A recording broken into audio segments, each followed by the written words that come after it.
having 30-ball rallies. It's 2 balls. She's going to the knee. You're very quick. I'm going a normal speed. Ask any ref here, I go at medium pace speed. But she can't every single point. During the 2023 U.S. Open, a WTA official allowed Laura Siemann to repeatedly break the shot clock. Coco Gauff had to approach the chair and demand equal enforcement after being called out for serving too quickly. Even the crowd turned against Siemann after witnessing her opponent violate the rules 4 times with just 1 penalty, and everyone involved in this officiating fiasco immediately felt regret. Do you believe the umpire was inept, dishonest, or simply overburdened at the time? The facts make the refereeing appear much worse than you could imagine. So let's start with what actually transpired during this 2023 U.S. Open first-round match. She's never ready when I'm serving. She went over the clock like 4 times. You gave her time violation once. How is this fair? No, you're calling the score after the point is over. It's not like we're playing 1 point.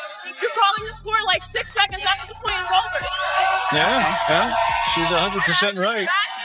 You missed her like 4 times. In the opening round, Coco Gauff faced Laura Siemann. The American star was being supported by a sizable audience at Arthur Ashe Stadium on home soil.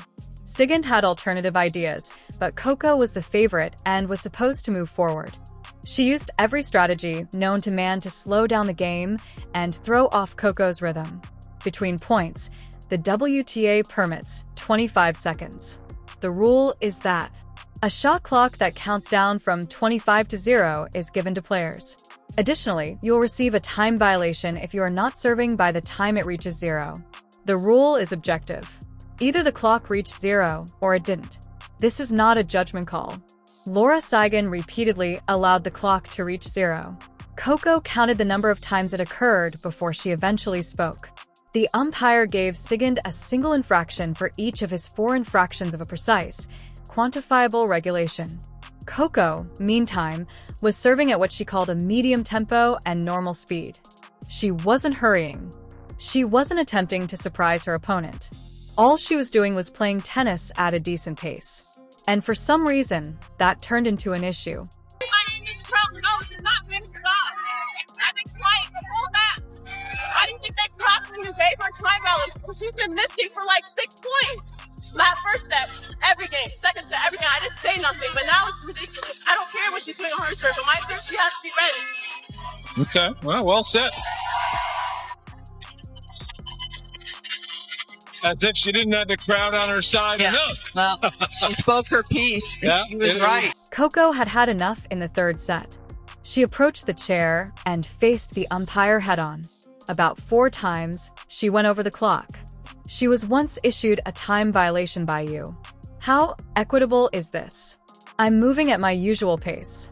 I move at a moderate speed. It's not a tantrum. The official is not being disrespected by it. That player has a right to wonder why the rules aren't being applied consistently. You can tell how badly this match was being officiated by the fact that women had to specifically request equal treatment. Later in the game, the umpire finally intervened and awarded Siemann a point penalty for yet another shot clock infraction. In the decisive set, Coco led 5-1 thanks to that penalty. Do you know what transpired next? Coco was serving too quickly, according to Laura Siemann, who approached the umpire. We're playing 25 minutes this game. No, but a little bit mercy. I mean, every umpire is doing that. No, you don't, and we know it. You're smiling even. She serves me incredibly quickly, almost absurdly quickly, and I'm always available, Siemann added. And once I go to the towel. According to her reasoning, it is unjust for Coco to play at a normal pace, but it is acceptable for her to continually break the shot clock because she had to give up. Give that some thought. Instead of stopping the game right away, the umpire let the player who had broken the shot clock at least 4 times to complain that her opponent was playing too quickly. Serving quickly is not prohibited. You don't have to wait for your opponent to be emotionally prepared. You just need to give them enough time to position themselves. The purpose of the shot clock is to stop Siemann from delaying in this manner. However, Coco's adherence to the rules proved contentious, but Siemann's disobedience won the chair's sympathy. In the post-match press conference, Coco later expressed her frustration, and her remarks reveal a great deal about the pressure she was under. I was really patient the whole match. She was going over the time since the first set, and I never said anything. I would look at the umpire, and she didn't do anything. And then obviously the crowd started to notice that she was taking long, so you would hear people in the crowd yelling time or, you know, doing the watch motion. It got to the point where she was doing it a lot on my serve, and my issue with that was the ref was calling the score like a couple seconds after the point was finished. So it made it look like I was serving abnormally fast, but that's where that was getting annoyed too. And it wasn't like we were having long rallies. So I was finally happy when the time violation came. But obviously on my serve, I was like, she has to be ready when I'm serving. She claimed to have been patient during the entire game. At first, Coco remained silent as Cian talked about how much time had passed since the first set. She would glance towards the umpire in the hopes of enforcement, but nothing materialized. Coco was being kind and giving additional time on Sigmund's serve, even though she was meant to be ready on time. However, it eventually to the point where Sigmund was also consistently doing it on Coco's serve. Furthermore, Coco's problem went beyond the time infractions. It was because the umpire called the score a few seconds after each point was completed, giving the impression that Coco was serving unusually quickly when, in reality, she was simply playing at her usual tempo. That is an important detail. Soon's allegations were bolstered by the umpire's delayed score pronouncements, which gave the impression that Coco was hurrying. It doesn't matter if that was due to poor timing or deliberate incompetence. It had the same impact.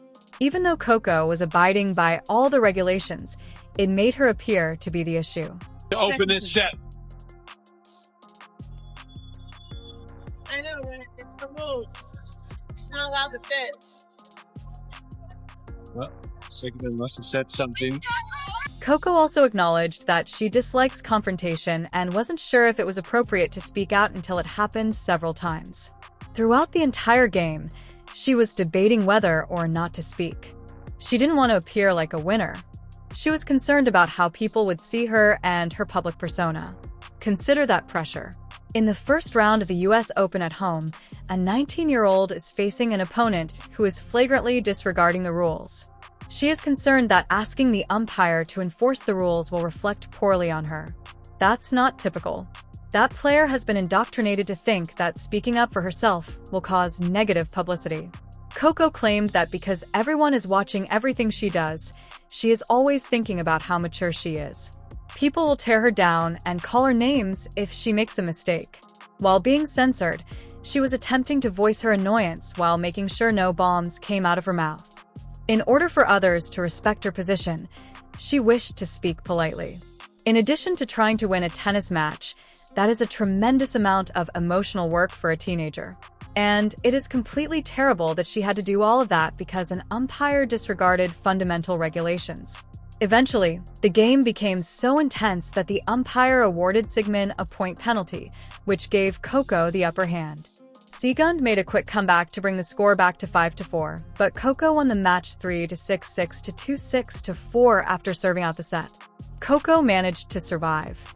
At the age of 19, she won her first Grand Slam title after advancing and winning the entire tournament. However, an umpire's inability or unwillingness to consistently enforce objective rules nearly caused the first-round match to go awry. Let's now discuss Laura Siemens' post-match news conference, which exposes a startling lack of self-awareness regarding the real events. It's the first time I'm crying in a press conference. As a tennis player, you are a performer. You owe the people. You owe the kids that watch. And I'm just a bit, I mean, at the end of the day, I go home and I can look at myself and I can say, I did a great job. But did I get anything from the people for that? Even less than a zero, because they treated me bad. Like, they treated me like I was a cheater, like I was like trying, sneaky ways to win this match or something. They treated me like I was a bad person. But there are people who are throwing rackets, who are screaming, who are like making bad gestures toward the audience. I did not one moment in the whole match, and there was a lot of tension going on. Not one moment I did anything. I was just slow. And that's something in the rule. I get my time violation. That's fine. Yeah. No, I don't know. During her news conference, Seaman broke down in tears. She discussed how tennis players are actors who have a duty to the audience. She claimed that although she felt like she received nothing from the audience, she could go home and tell herself that she did a fantastic job. She claimed that because she was mistreated by the audience, it seemed like a flat 0, or even less than 0. She said they behaved as though she was a horrible person, a cheater, and someone who used cunning tactics to win. She said that she never screamed, tossed rackets, or made offensive gestures at the crowd. Although she never did anything illegal, she claimed that there was a lot of tension. However, she did things that were definitely worthy of the crowd's animosity. She broke the shot clock several times. She disrupted Coco's rhythm by using every stalling technique at her disposal. She claimed that it was unfair that her opponent was playing at a typical pace. Someone who is following the rules wouldn't do those things. These are the behaviors of someone who is unfairly gaining an edge through gamesmanship. Sigyn then attempted to pretend that she was the victim of a time violation because she was simply slow. She pretended that the audience was exaggerating a small incident. However, the audience didn't mind that she was moving slowly. The umpire gave her a pass despite her flagrant violation of the rules, which infuriated them. They were also displeased that Coco had to stand up for herself in order to receive fair treatment. Sigmund's last remark was quite illuminating. She implied that she was receiving unfair treatment in comparison to other players by mentioning those who yell, throw rackets, and make offensive gestures towards the crowd. However, she missed the point entirely. Her manner didn't elicit any reaction from the audience. They were responding to her behavior. Being courteous while playing fairly does not equate to breaking the shot clock rule 4 times. Siegemund's inability to comprehend why the audience turned against her is evident. She is either truly unaware of the issue with her strategies or is purposefully acting foolish in order to uphold her victim narrative. It doesn't seem good either way. In his preview of Coco and Siegemund's 2025 Wuhan Open match, Sky Sports pundit Jonathan Overend brought up the animosity from their US Open match. He mentioned the annoyance caused by the delays in the 2023 game and referred to Siegemund as a notoriously sluggish player. Because of how terrible the refereeing and gameplay were, that match is still being discussed 2 years later. Coco was tactful when questioned about confronting Seaman once more in Wuhan. She stated it would be another difficult game and described Siegemund as a very skilled and cunning player. That's the appropriate professional answer. However, Coco recalls precisely what transpired in 2023. She was ready for the same strategies going into that Wuhan match. Beyond this particular instance, the 2023 US Open match between Coco and Siegemund highlights a number of issues with tennis officiating. First, when it comes to applying objective regulations like the shot clock, umpires are inconsistent. If a rule is quantifiable and unambiguous, it ought to be applied consistently. No questions asked, an automatic time violation should occur when the shot clock hits 0. However, umpires grant players discretion based on subjective elements like perceived purpose or reputation, which leads to unfairness. Second, umpires are overly receptive to grievances over opponents adhering to the rules. Seaman protested that Coco was serving too quickly, and the umpire ought to have stopped it right away. Serving quickly is not prohibited. Ensuring that both players are at ease with the pace is not the umpire's responsibility. Coco was abiding by the actual regulations, which are the umpire's responsibility. Third, compared to veterans, younger and less experienced players frequently receive worse treatment from authorities. Coco was only in her second full year of touring at the age of 19. Siegemund was a seasoned performer who had been touring for more than 10 years. The umpire's handling of their objections was impacted by their power dynamic. Siegemund received little punishment when she stalled. Coco had to fight for enforcement when she requested it. Fourth, the public's pressure on young athletes to be polite and mature sets an unachievable standard that prevents them from standing out for themselves without facing backlash. As she dealt with an officiating disaster, Coco was about her image and how people would see her. An adolescent who is merely attempting to play tennis shouldn't have to bear that load. In this case, there were several sources of immediate remorse. After the game turned contentious and everyone began discussing the officiating, the umpire regretted not applying the rules consistently. When the audience entirely turned against Laura Siegund and she was seen as the antagonist, she regretted how her strategies had backfired. The WTA most likely disliked the appearance of their officiating in such a prominent match being so biased. However, this person didn't feel regret right away. Coco Gauff. She defended herself. She requested equitable treatment. She called out unfairness without losing her cool. She went on to win the competition. That isn't remorse. That's confirmation. One of the most contentious officiating decisions in recent tennis history will be the 2023 US Open first-round match between Coco Gauff and Laura Siegund. A 19-year-old had to demand equal treatment in order to receive a fair match because an umpire failed to consistently implement a clear, objective rule, not because of a missed call on a line or a mistake in judgment on a let. While Coco Gauff followed the rules and received criticism, an umpire allowed Laura Siegund to break the shot clock 4 times with little consequence. Before the official began performing her duties, Coco had to approach the chair and demand justice. When the game turned into a national debate about officiating bias, the immediate sorrow struck. And 2 years later, the umpire's poor handling of the incident is still being discussed. For more analyses of officiating mishaps that nearly ruined legendary moments in sports, smash like and subscribe.